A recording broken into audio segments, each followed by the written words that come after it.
بسم الله الرحمن الرحيم. أعزائي طلاب أولى ثانوي، السلام عليكم ورحمة الله وبركاته. مع فيديو لمراجعة امتحان شهر أبريل. طبعا أنا عارف إن الوقت خلاص مفيش وقت، فبسرعة كده هنراجع من نماذج جيم. نماذج الجيم نزلها للمراجعة يعني، وده أسهل وأسرع طريقة. احنا اشتغلنا من المعاصر ودلوقتي نشتغل من جيم، يبقى احنا جمعنا بين أهم كتابين موجودين في السوق. موديل 1 نبدأ بأسئلة 2 of 5 اللي هو نختار 2 من 5. choose the 2 correct answers from the 5 options. ونبدأ بالسؤال الأول بسم الله. بيقول the customer showed loyalty. طبعا loyalty يعني إخلاص أو وفاء، وفي الآخر هو هيقول لي synonym، عايز مرادف loyalty. وطبعا أنت عارف إن loyalty معناها commitment، وكمان معناها faithfulness. السؤال التاني بيقول لي after a long day she found comfort. هي أو هو هي بعد وقت طويل ويوم طويل وجدت راحتها في إنها شربت حساء دافئ. وفي الآخر برضو زي ما قلت لكم واحد بيقرا الجملة، لكن هو اللي يهمني في الآخر هو عايز هنا antonym of the word comfort يعني مرتاح، فطبعا عكسها هيبقى distress يعني مرهق، وطبعا discomfort. والذين يبيتون لربهم. سؤال ده السؤال الأول. هنروح بعد كده للسؤال الثاني، مجموعة أسئلة اللي هي choose the correct answer from A, B, C or D. السؤال الأول بيقول لي before buying a device، قبل ما تشتري جهاز you should check، لازم تبص على إيه؟ لازم تبص على الضمان. ضمان يعني warranty. طبعا لو بصينا في الإجابات التانية هتلاقيها بعيدة كل البعد عن الإجابة، وعشان ما نضيعش وقت يعني طبعا ريست اللي هي الفاتورة، تاكس يعني ضريبة، كوبون قسيمة شراء، طبعا حاجات بعيدة. يعني طبعا لما بتشتري التليفون طبعا أول حاجة بتبص فيها الضمان، ده رقم واحد. لأن هو بيكمل بيقول لك عشان to make sure it covers repairs، عشان تضمن إنه بيغطي لك الإصلاحات.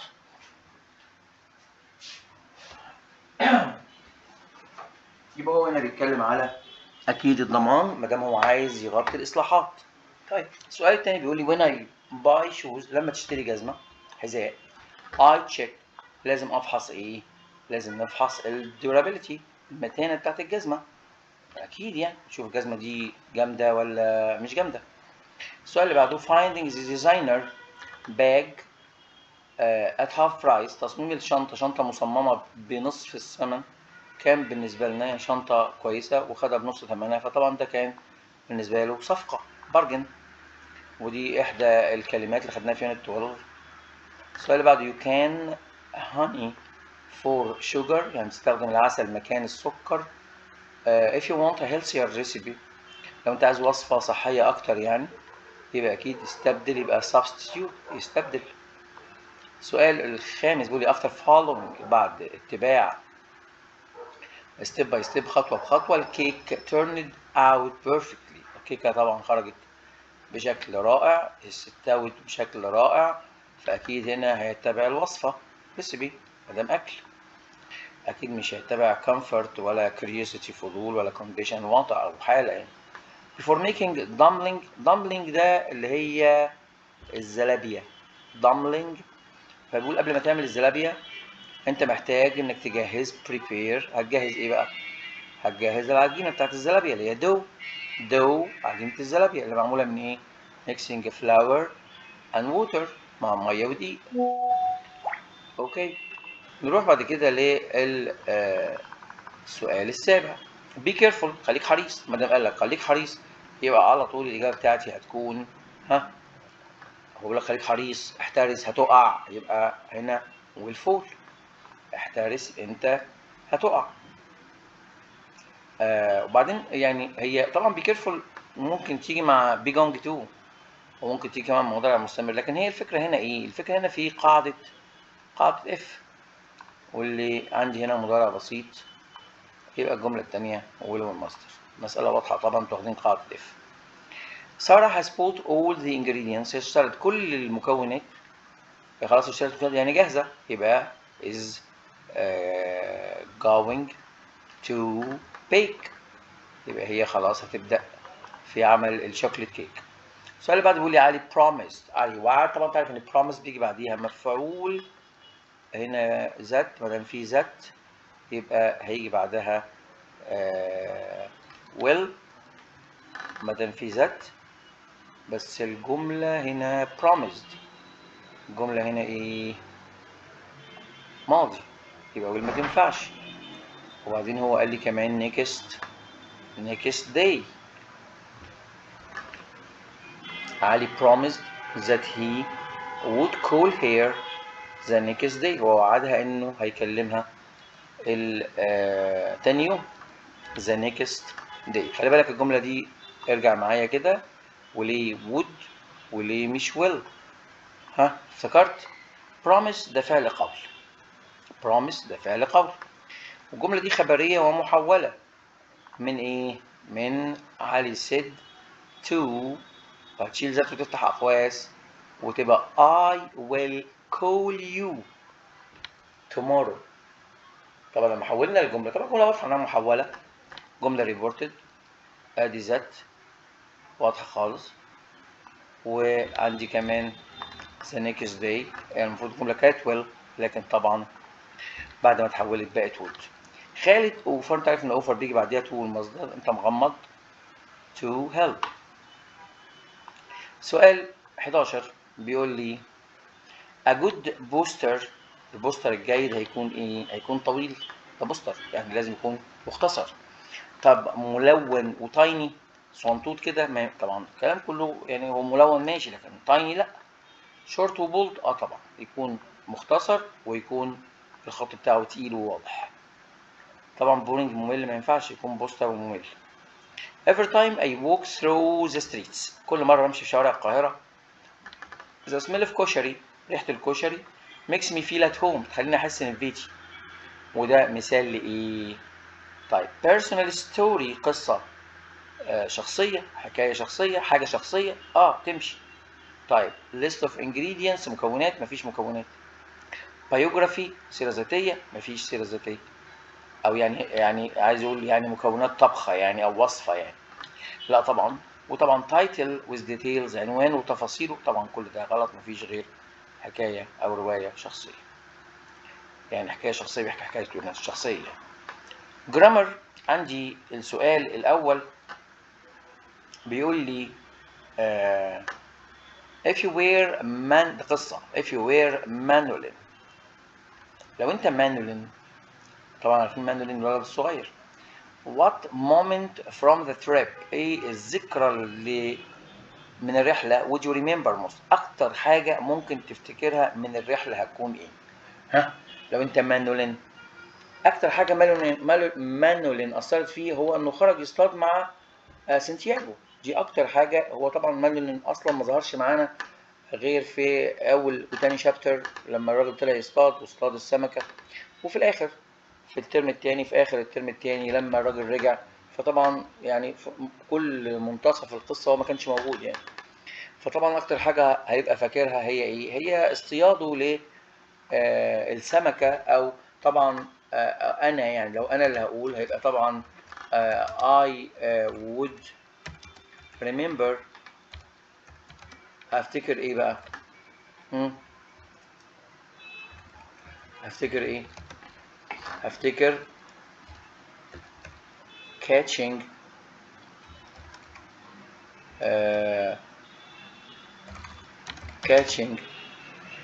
a big fish. السمكة اللي هو طبعا هو اصطاد سمكتين. هو اصطاد سمول تونة. اصطاد سمكة تونة صغيرة. وبعد شوية اصطاد سمكة كبيرة اللي كانت bright in sunlight. اللي كانت بتضوي في ضوء الشمس وهي طالعة يعني. طبعا هي أكتر حاجة هيفتكرها هو اصطياده للسمكة مع سانتياغو. السؤال التاني بيقول لي why do you think Santiago and Manolin sail in silence for hours. هما ليه الاتنين أبحروا في هدوء لساعات. ليه أبحروا في هدوء لعدة ساعات؟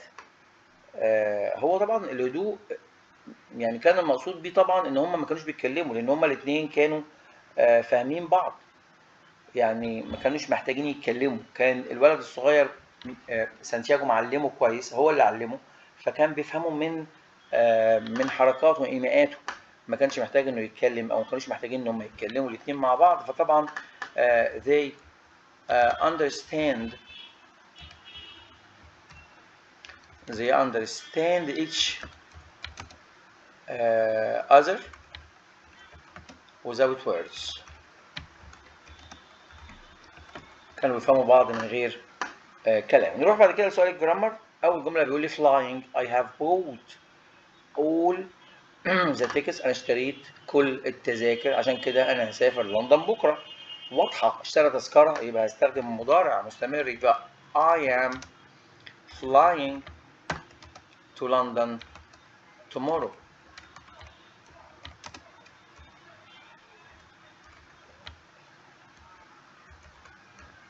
السؤال اللي بعده بيقول لي she said. طبعا هنا رحنا للريبورتد، والريبورتد said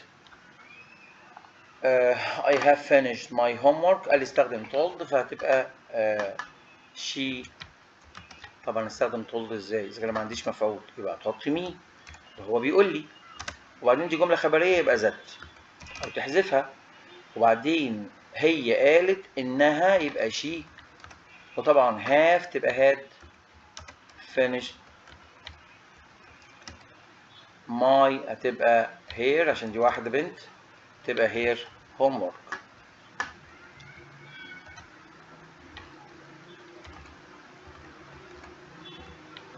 تمام. هنروح بعد كده ليه السؤال النموذج الثاني. كده النموذج الاول خلص، نروح للنموذج الثاني. السؤال الاول بيقول طبعا 2 من 5 برضو، طبعا choose two correct answers from the 5. السؤال الاول بيقول لي durability متانة هذا الحذاء، وفي الاخر هيقول لي antonyms، عايز عكس durability يعني قوة. طبعا انت عارف fragile يعني هش، وكمان عندي weakness يعني ضعف، فيبقى الإجابة الاثنين بي وإي. السؤال اللي بعده بيقول لي deep gratitude. تعرف إن gratitude يعني امتنان، فبيقول إن هي تشعر بشكر وامتنان عميق لصاحبتها. her friend cooked meal اللي طبخت الوجبة من أجلها، طبعا بتلاقي الأكل يعني مرادف gratitude يعني امتنان، يعني thankfulness، وأكيد طبعا هتبقى ingredients ingrat ده العكس، و ungratefulness عكس empathy تعاطف، يبقى appreciation يعني شكر وامتنان. نروح للسؤال المجموعة الثانية اللي هي choose the correct answer from A, B, C or D. عندنا أول واحدة بيقول لي instead of buying many cheap items، بدل ما تشتري حاجات كتير رخيصة it's better to follow، ممكن تتبع قاعدة إيه؟ هتتبع قاعدة ال quality over quantity، الكيف أفضل من الكم. تشتري حاجة كويسة، مش لازم تشتري حاجات كتير وتطلع نصها بايظ. to avoid overspending، عشان تتجنب، طبعا ده كان يونت 11، عشان تتجنب الصرف اللي ملوش لازمة، أو إنك تصرف زيادة عن اللزوم يعني. you should set monthly، تحط طبعا budget، لازم تحط لنفسك ميزانية. يبقى عشان تتجنب الصرف اللي ملوش لازمة تحط لنفسك ميزانية. السؤال الثالث بيقول لي one measure of using credit card، استخدام الكريدت كارد، بيقول لك واحدة من أكبر وأعظم إيه بقى العيوب ولا المميزات is high الفايدة الكبيرة، يبقى عيوب، يبقى drawback. ما دام بيتكلم على الفايدة، طبعا الفايدة من عيوب الفيزا طبعا. السؤال اللي بعده بيقول لي this dish، هذا الطبق fresh herbs، في أعشاب طازة، أعشاب لسه طازة، and a hint of lemon، وجزء شريحة من الليمون for a strong taste، عشان تدي طعم قوي. فطبعا هنا هيبقى الإجابة features the dish features يعني شكل الايه او سمات الطبق. if a soup لو الشوربة is too salty ملحها كتير you can the flavor by adding more water هتزود مية يبقى تظبط الطعم يبقى تعمل adjusting. السؤال اللي بعده بيقول لي the space of the chicken can be rice. فأكيد هو هنا بيتكلم على هو بيقول ايه؟ يقول الفرخة ممكن يكون رز وخضار في الوصفة، يبقى أكيد هنا بيتكلم على الفيلينج الحاجات اللي هتتعمل مع الفرخة الحشو يعني الحاجات اللي هتتحط مع الفرخة في الأكل يعني، فأقول لك ممكن يكون الرز والخضار، فطبعا ده الفيلينج يعني اللي هو حشوة الأكل. I think robots أعتقد إن الروبوتس most of the house work in the future يبقى will على طول يبقى will do. ما دام قال in the future عارفين ان in the future و think الاثنين من استخدامات will. السؤال اللي بعده بيقول لي I can join you. مش هقدر اجي لك. طبعا كلنا فاكرين لما شيء حدث يمنعني في المستقبل من عمل حدث اخر يبقى على طول بروح للمضارع المستمر بقول لك انا مش هقدر انضم لكم او اجي معاكم العشاء الليله لاني رايح اقابل ابن عمي في المطار. The teacher said المدرس قال انه we submit the project نسجل او نقدم المشروع في ميعاده. يبقى هنا المدرس وطبعا هنا طبعا هنستخدم must انه ده obligation. يبقى المدرس قال ان احنا لازم هنقدم المشروع في ميعاده. طبعا هتقول لي طب وانا ليه استخدمت must هنا وسبتها زي ما هي مع ان الجمله متحوله؟ ليه سبت must؟ ما احنا عارفين انه المفروض تبقى had to.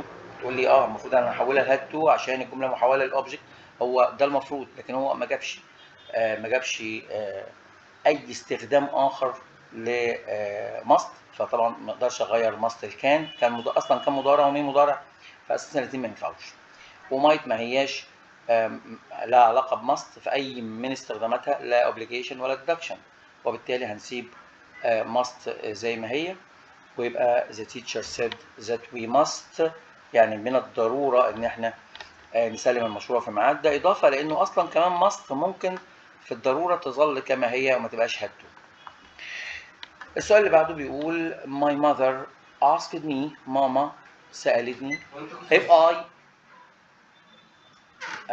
I set the table. ماما طلبت مني او سالتني او طلبت مني اني اعد المائده.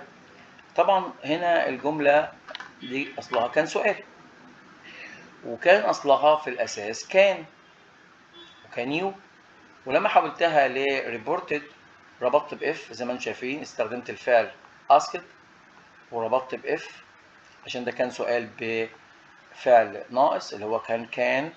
وطبعا لما استخدمت كان في الجمله قبل التحويل هنحول كان الى كود.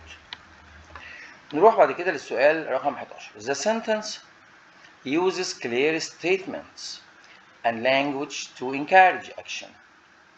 أي جملة اللي ممكن تستخدم clear statement عبارات واضحة ولغة واضحة عشان تشجع أو تحسك على العمل. This notebook is available. notebook يعني كراسة جاهزة متاحة at all school supply stores and online. كراسة متاحة أو نوت بوك يعني متاحة في كل الستورز، في كل أماكن اللي بتبيع السبلايز بتاعت المدارس اللي هي المعدات والأدوات يعني. ما أظنش إن دي تكون جملة بتشجع على العمل. طب نشوف بي، بيقول لي بي سمارت يعني خليك ذكي. بي جرين خليك صديق للبيئة. reuse your notes أعد استخدام ملاحظاتك. يعني دي أقرب، خاصة إنه حاطط بعدها علامة تعجب، يعني هنا في اكسكلاميشن بيدفع أو بيحث على العمل يعني. The product is durable. المنتج متين. light weight خفيف. but not recommended لكنه غير مرحب به أو مش يعني مش موضع توصية. طبعا دي بعيد خالص. hurry up أسرع. don't be lazy متبقاش كسول. ده أبدا لا يحث على العمل. يبقى عشان تحث على العمل لازم تدفع اللي قدامك بعبارات لطيفة. ما ينفعش أقول له خليك ذكي ما تبقاش كسول ما تبقاش مهمل. ولا ينفع أقول له إنه هذا المنتج حلو وخفيف لكن ما انصحكش بيه. أكيد طبعا الكلام ده ما ينفعش. فالإجابة هتبقى طبعا بي، لأنه لما تدفع حد للعمل لازم توصفه أو تديله عبارات إيجابية مش سلبية. وطبعا الجملة الأولى ملهاش علاقة أصلا بالدفع ولا الحث على العمل يعني. السؤال اللي بعده بيقول لي at the end of a recipe blog. مدونة الطعام. في نهاية مدونة الطعام you should يجب عليك إن أنت and share the result وتتشارك أو تشارك أهدافك أو نتائجك. أو عموما في مدونة الطعام keep trying. حاول إنك تكتب عن الطعام. في مدونة الطعام حاول إنك تكتب عن الطعام. عندي كمان start learning how to eat. يتعلم ازاي ياكل.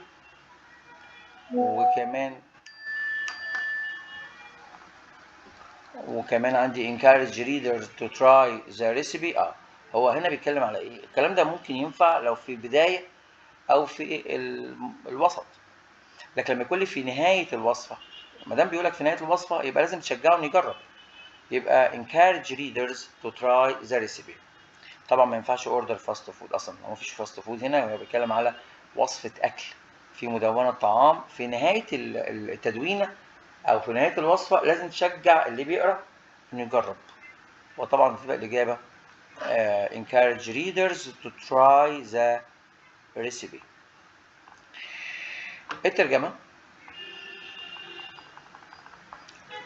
عندنا الجملة الأولى في الترجمة بيقول لي businessmen should have a role in developing society.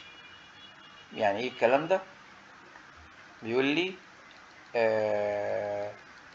يجب على رجال الأعمال أن يكون لهم دور رول في تطوير المجتمع وتنمية المجتمع. ده ترجمة الجزء الأول. تعال نشوف. يجب أن يكون للرجال، لا هو بيقول رجال الأعمال، يبقى دي كده غلط.